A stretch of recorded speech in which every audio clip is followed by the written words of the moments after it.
Chapter 1, Review Exercises, Full Step-by-Step Solutions, numbers 1 to 80. Hello everyone, welcome to Chapter 1 Review Exercises. In this lesson, we will solve each problem step by step and explain the reasoning behind every answer. Pause the video whenever you need extra time to copy the work. Problem 1 asks whether the relation is a function. A relation is a function if every input has exactly one output. Examining the ordered pairs, each x value is paired with only one y value. Therefore, the relation is a function. Problem 2. Problem 2 asks whether the relation is a function. Notice that the input value 6 is paired with two different outputs, 1 and 2. Since one input has more than one output, this relation is not a function. Problem 3 gives the equation y squared plus 4 equals x. Solving for y, we obtain y equals plus or minus the square root of x minus 4. Since most x values correspond to two y values, this relation is not a function of x. To determine whether the graph is a function, we apply the vertical line test. If any vertical line intersects the graph more than once, the graph is not a function. In this graph, every vertical line intersects the graph at most once. Therefore, the graph represents a function. We are given f of x equals negative 2x squared plus 3x. Substituting negative 3 gives negative 27. Substituting 2 gives negative 2. Replacing x with negative a gives negative 2a squared minus 3a. The expression negative f of a equals 2a squared minus 3a.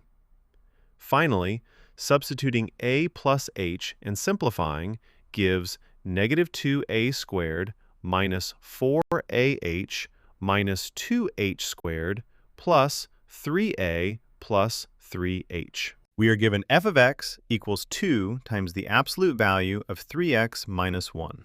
Substituting negative 3 gives 20. Substituting 2 gives 10. Replacing x with negative a gives 2 times the absolute value of negative 3a minus 1. Negative f of a equals negative 2 times the absolute value of 3a minus 1. Finally, f of a plus h equals 2 times the absolute value of 3a plus 3h minus 1.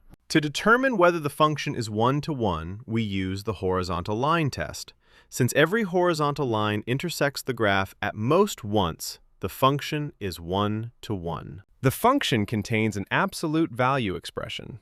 A horizontal line can intersect the graph in more than one location.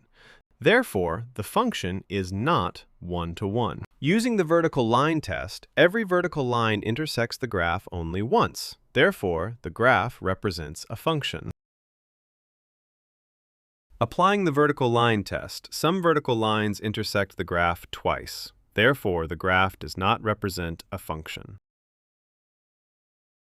Problem 11 asks whether the graph represents a function. We apply the vertical line test. Every vertical line intersects the graph at most once. Therefore, the graph is a function. Notice that the graph has two branches, but each x value corresponds to only one y value. We are asked to graph the function f of x equals the absolute value of x plus 1. Begin with the parent function, y equals the absolute value of x. Then shift the graph 1 unit to the left. The vertex is located at negative 1, 0.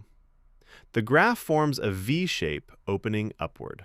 We are asked to graph f of x equals x squared minus 2.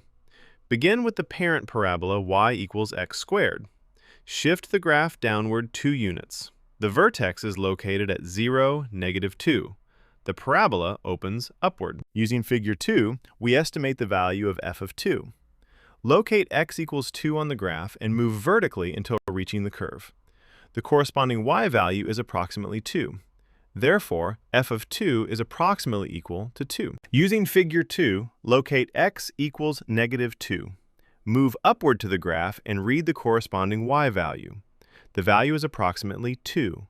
Therefore, f of negative 2 is approximately equal to 2. We are given a function and asked to solve for x when the output equals negative 2. Substitute negative 2 for the function value and solve the resulting equation. After simplifying, we find that x equals 0. We are asked to solve for x when the function value equals 1. Set the function equal to 1 and solve algebraically.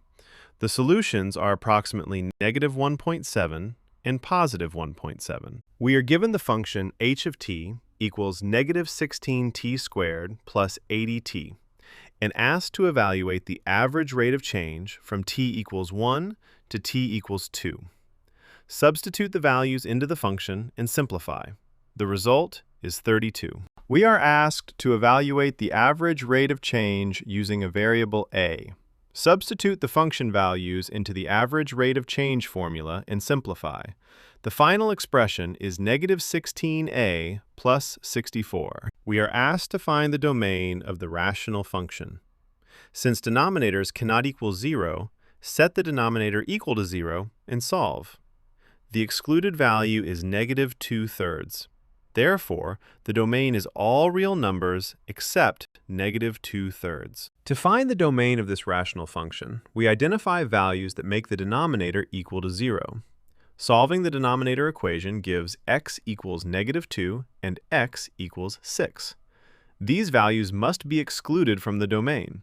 Therefore, the domain is all real numbers except negative 2 and 6. We are asked to find the domain of a radical function. The expression inside the square root must be greater than or equal to 0. Solving the inequality x minus 6 greater than or equal to 0 gives x greater than or equal to 6. Therefore, the domain is the interval from 6 to infinity. We are asked to graph a piecewise function. For x less than negative 2, graph the line y equals x plus 1. Since x equals negative 2 is not included, place an open circle at negative 2, negative 1. For x greater than or equal to negative 2, graph y equals negative 2x minus 3. Since x equals negative 2 is included, place a closed circle at negative 2, 1. We are asked to find the average rate of change of the function f of x equals 4x minus 3 from x equals 1 to x equals 2. Using the average rate of change formula, we obtain 4. Therefore, the average rate of change is 4. We are asked to find the average rate of change of f of x equals 10x squared plus x from x equals 1 to x equals 2. Evaluating the function and simplifying gives 31. Therefore, the average rate of change is 31. We are asked to find the average rate of change of the function negative 2 divided by x squared from x equals 1 to x equals 2. Using the average rate of change formula and simplifying, we obtain 3/2 or 1.5. Examine the graph carefully. The graph decreases until it reaches its lowest point at x equals 2. After that point, the graph increases. Therefore, the function is decreasing on negative infinity to 2 and increasing on 2 to infinity. This graph has both a local minimum and a local maximum. The graph decreases until x equals negative 2, then increases until x equals 1, and then decreases again. Therefore, the function is decreasing on negative infinity to negative 2, increasing on negative 2 to 1, and decreasing on 1 to infinity. Observe the graph. The function remains constant on the left horizontal segment. It then increases along the slanted segment and finally becomes constant again on the right horizontal segment. Therefore, the function is constant on negative infinity to negative 3, increasing on negative 3 to 1, and constant on 1 to infinity. We are asked to find the local minimum of the graph from exercise 27. The lowest point on the graph occurs at x equals 2 with a y value of negative 2. Therefore, the local minimum is the point 2, negative 2. We are asked to find the local extrema of the graph from exercise 28. Looking at the graph, the lowest turning point occurs at negative 2, negative 3. This is the local minimum. The highest turning point occurs at 1, 3. This is the local maximum. Therefore, the graph has a local minimum at -2, -3, and a local maximum at 1, 3. We are given the graph in Figure 3 and asked to find the absolute minimum on the interval from -3 to 3. To find the absolute minimum, we identify the lowest point on the graph within the specified interval. The lowest y value shown is -10.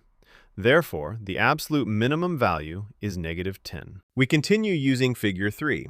To find the absolute maximum, we identify the highest point on the graph within the interval. The greatest y value shown is 10. Therefore, the absolute maximum value is 10. We are given f of x equals 4 minus x and g of x equals -4x. First, find f composed with g. Substitute -4x into f. This gives 4 minus -4x, which simplifies to 4 plus 4x.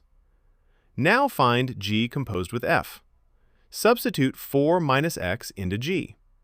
This gives -4 times the quantity 4 minus x. Simplifying gives 4x minus 16. Therefore, f composed with g equals 4 plus 4x, and g composed with f equals 4x minus 16. We are given f of x equals 3x plus 2, and g of x equals 5 minus 6x. For f composed with g, substitute 5 minus 6x into f. This gives 3 times the quantity 5 minus 6x plus 2. Simplifying gives 17 minus 18x. For g composed with f, substitute 3x plus 2 into g. This gives 5 minus 6 times the quantity 3x plus 2. Simplifying gives -18x minus 7. Therefore, the compositions are 17 minus 18x and -18x minus 7. We are given f of x equals x squared plus 2x, and g of x equals 5x plus 1. For f composed with g, substitute 5x plus 1 into f. After expanding and combining like terms, we obtain 25x squared plus 20x plus 3. For g composed with f, substitute x squared plus 2x into g. This gives 5 times the quantity x squared plus 2x plus 1. Simplifying gives 5x squared plus 10x plus 1. We are given f of x equals the square root of x plus 2, and g of x equals 1 over x. For f composed with g, replace x with 1 over x inside f. This gives the square root of 1 over x plus 2. For g composed with f, replace x with the square root of x plus 2 inside g. This gives 1 divided by the square root of x plus 2. We are given f of x equals the quantity x plus 3 divided by 2, and g of x equals the square root of 1 minus x. For f composed with g, substitute the square root of 1 minus x into f. The result is the square root of 1 minus x plus 3, all divided by 2. For g composed with f, substitute the expression x plus 3 over 2 into g. Simplifying gives the square root of -x minus 1 divided by 2. We are asked to find a composition and its domain. After substituting g into f and simplifying, we obtain the expression x plus 1 divided by 4x plus 1. The denominator cannot equal 0. Setting 4x plus 1 equal to 0 gives x equals -1/4.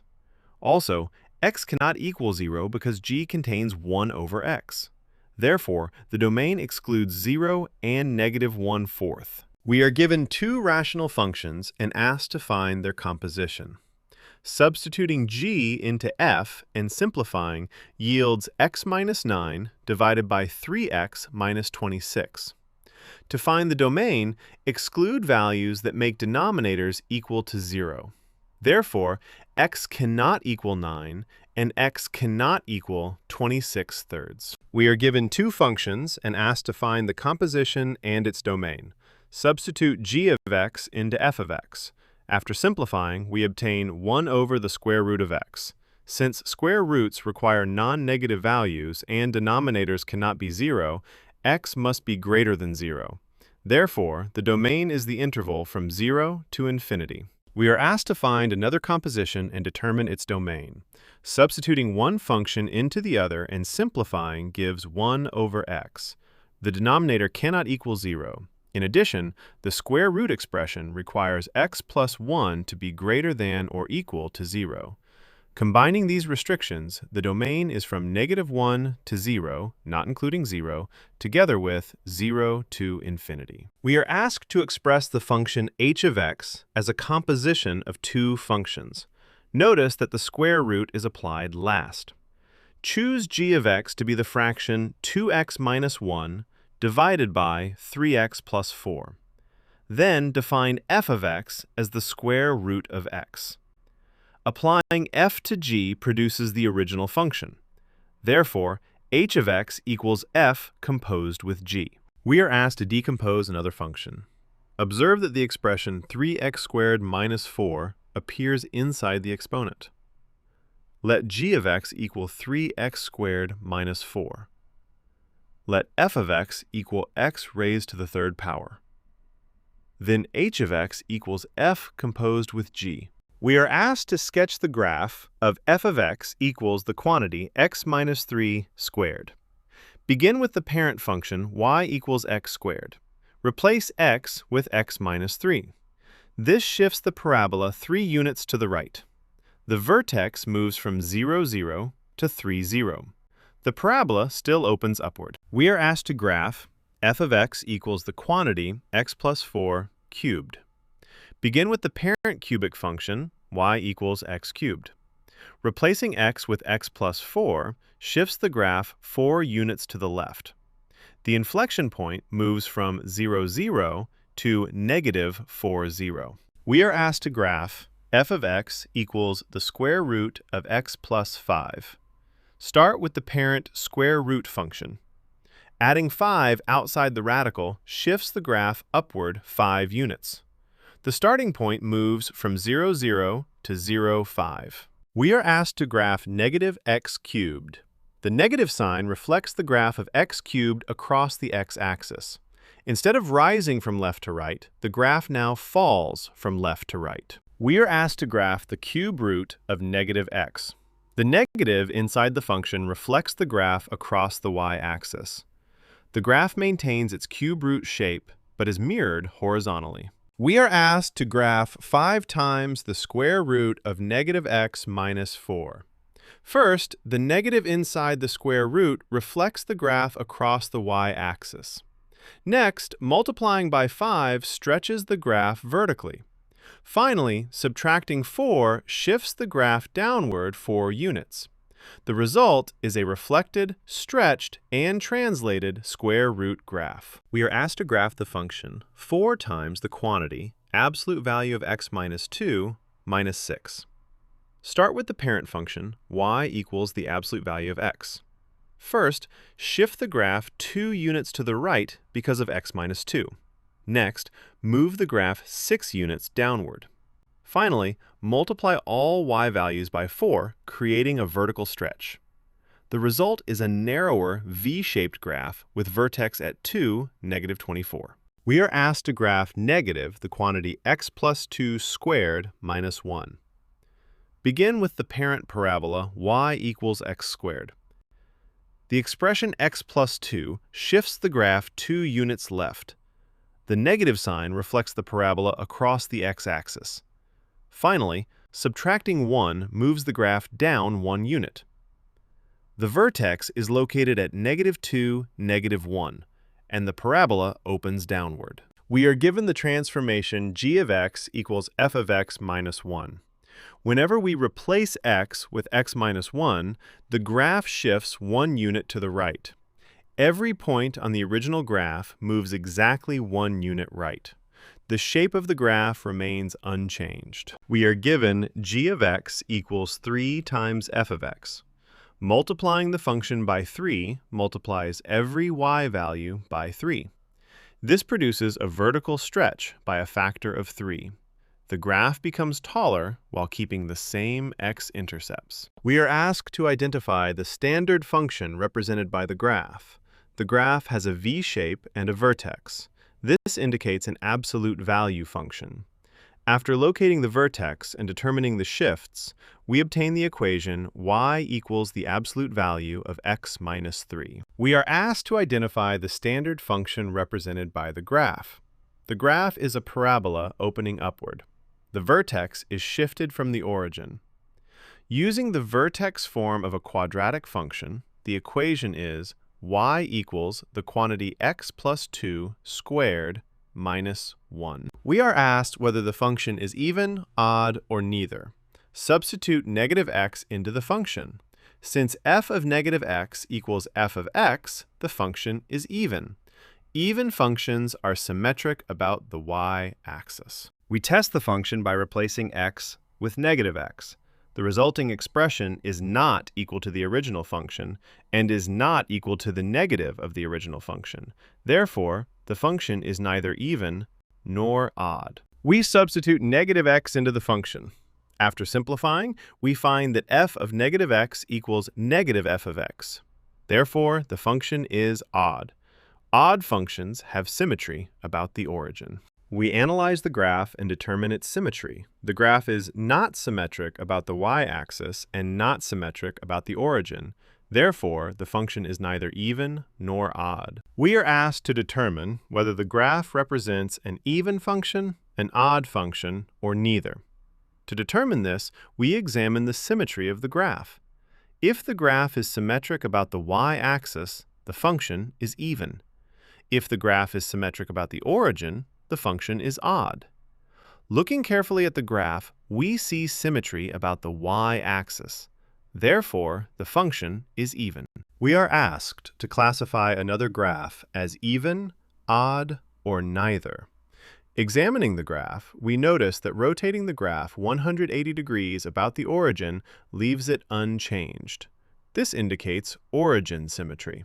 Therefore, the function is odd. We are asked to write an equation for the transformation of the parent function y equals the absolute value of x. The graph has been shifted left 2 units, vertically compressed by a factor of 1/2, and shifted upward 1 unit.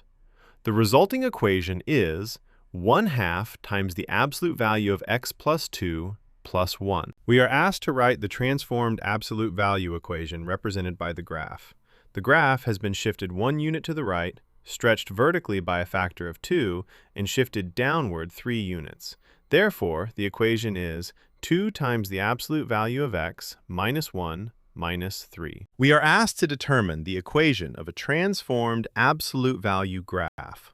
The graph is reflected across the x-axis, stretched vertically by a factor of 4, shifted right 3 units, and shifted upward 3 units.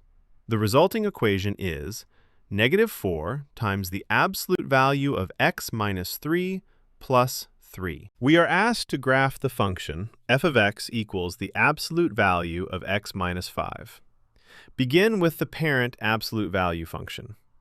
Replacing x with x minus 5 shifts the graph 5 units to the right. The vertex is located at 5, 0. The graph opens upward and forms a V shape. We are asked to graph negative the absolute value of x minus 3. First, shift the graph 3 units to the right. Then, apply the negative sign, which reflects the graph across the x-axis. The vertex is located at 3, 0. The graph opens downward. We are asked to graph the function absolute value of 2x minus 4. Factor out the 2 inside the absolute value. This becomes 2 times the absolute value of x minus 2. The graph is shifted 2 units right and stretched vertically by a factor of 2. The vertex is located at 2, 0. We are asked to solve the absolute value equation. Absolute value of x plus 4 equals 18. Absolute value equations produce 2 cases. Case 1, x plus 4 equals 18. Solving gives x equals 14. Case 2, x plus 4 equals negative 18. Solving gives x equals negative 22. Therefore, the solutions are 14 and negative 22. We are asked to solve the equation 1/3 x plus 5 in absolute value equals 3/4 x minus 2 in absolute value. To solve, we consider the possible cases created by the absolute values. After solving the resulting equations and checking the solutions, we obtain x equals 84/5 and x equals negative 36/13. These are the solutions to the equation. We are asked to solve the inequality absolute value of 3x minus 2 is less than 7. For inequalities of the form absolute value of a less than b, we write a compound inequality. Negative 7 is less than 3x minus 2, and 3x minus 2 is less than 7. Adding 2 to all three parts gives negative 5 less than 3x less than 9. Dividing by 3 gives negative 5/3 less than x less than 3. Therefore, the solution set is the interval from negative 5/3 to 3, not including the endpoints. We are asked to solve the inequality 1/3 x minus 2 in absolute value is less than or equal to 7. For absolute value less than or equal to a positive number, we write a compound inequality. Negative 7 is less than or equal to 1/3 x minus 2. And 1/3 x minus 2 is less than or equal to 7. Adding 2 gives negative 5 less than or equal to 1/3 x less than or equal to 9. Multiplying by 3 gives negative 15 less than or equal to x less than or equal to 27. Therefore, the solution set is the closed interval from negative 15 to 27. We are asked to find the inverse of the function f of x equals 9 plus 10x. First, replace f of x with y. We have y equals 9 plus 10x. Next, interchange x and y. This gives x equals 9 plus 10y. Subtract 9 from both sides. We obtain x minus 9 equals 10y. Finally, divide by 10. Therefore, the inverse function is f inverse of x equals x minus 9 divided by 10. We are asked to find the inverse of f of x equals x divided by x plus 2. Let y equal x divided by x plus 2. Interchange x and y. We obtain x equals y divided by y plus 2. Multiply both sides by y plus 2. This gives xy plus 2x equals y. Move the y terms to one side. We obtain y times the quantity x minus 1 equals negative 2x. Dividing by x minus 1 gives y equals 2x divided by 1 minus x. Therefore, the inverse function is 2x divided by 1 minus x. We are given the function f of x equals x squared plus 1. Since a parabola is not one-to-one on all real numbers, we must restrict its domain. Choose the interval from 0 to infinity. On this interval, the function is increasing and one-to-one. Now find the inverse. Let y equal x squared plus 1. Interchange x and y. This gives x equals y squared plus 1. Subtract 1. We obtain x minus 1 equals y squared. Taking the principal square root gives y equals the square root of x minus 1. Therefore, the inverse is the square root of x minus 1. We are given two functions that are inverses. To verify, compute f composed with g. Substituting g into f simplifies to x. Next, compute g composed with f. Substituting f into g also simplifies to x. Therefore, both compositions equal x. Taking the principal square root gives y equals the square root of x minus 1. Therefore, the inverse is the square root of x minus 1. What does this tell us about the relationship between the two functions? When both compositions equal x, the functions undo each other. This is the defining property of inverse functions. Therefore, f and g are inverses of one another. We are asked to determine whether the function is one-to-one. Using the horizontal line test, every horizontal line intersects the graph at most once. Therefore, the function is one-to-one. We are asked whether another function is one-to-one. Using the horizontal line test, some horizontal lines intersect the graph more than once. Therefore, the function is not one-to-one. We are given that f of 5 equals 2. By the definition of inverse functions, if f of 5 equals 2, then f inverse of 2 equals 5. Therefore, the answer is 5. We are given that f of 1 equals 4. Using the definition of inverse functions, if f of 1 equals 4, then f inverse of 4 equals 1. Therefore, the answer is 1.